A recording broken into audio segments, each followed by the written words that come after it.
Hey, this is Gecko Mayhem, and this is a quick Godforge boss guide for the Plague of Luxor in Guan Yin's Lotus Temple.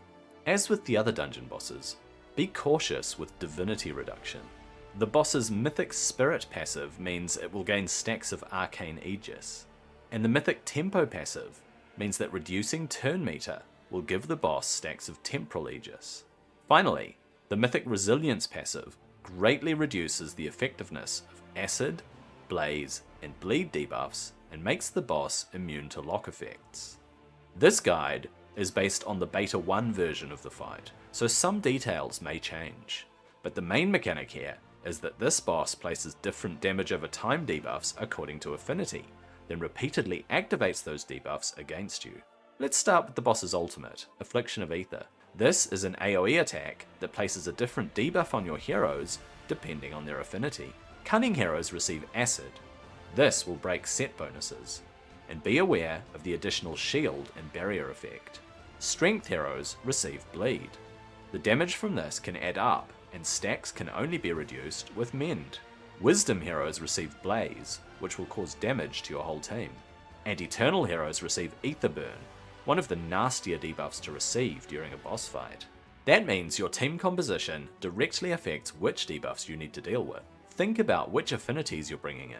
You have some control over which mechanics you need to handle, and you may not want too many heroes receiving the same effects. Due to its passive, called the Plague, the boss opens the fight by activating its ultimate, then gains 20% turn meter for every debuff it successfully places. If several debuffs land, the boss is very likely to take its turn before you do. Its core ability, Plagueborn, is an AoE attack that activates every debuff without reducing its duration. Because the boss is very likely to get its core off before you even have a chance to take a turn, your team will already be on the back foot, depending on which debuff each hero has. Due to the boss's Unstoppable Corruption passive, whenever your heroes receive damage from one of these debuffs, it will increase the boss's divinity, cycling it around to its ultimate even faster.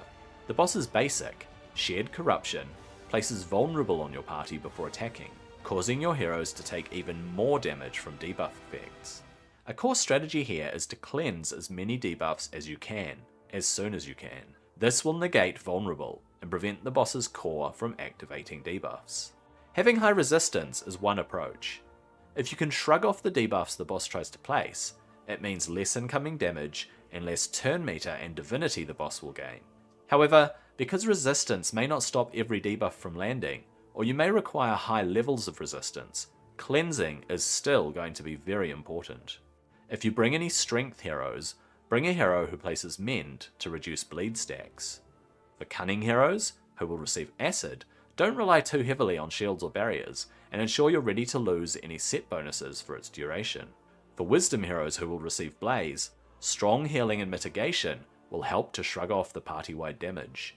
And for Ether Burn, consider limiting how many Eternal heroes you bring, or cleansing the debuff quickly before it drains too much team divinity. Resistance up, speed up, healing, and debuff cleanses are all strong here, and blocking debuffs would be a nice addition.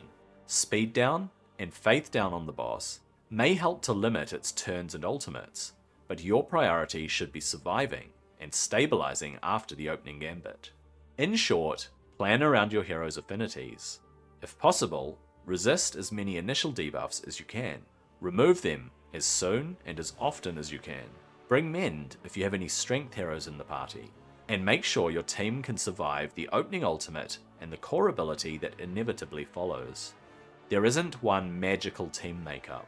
You just need to consider and deal with the debuffs your team will actually receive, while bringing as much damage as possible to wear the boss down. I'm Gecko Mayhem. I hope that you found this quick boss guide helpful. I hope that you have a nice day, and I'll see you on the next one.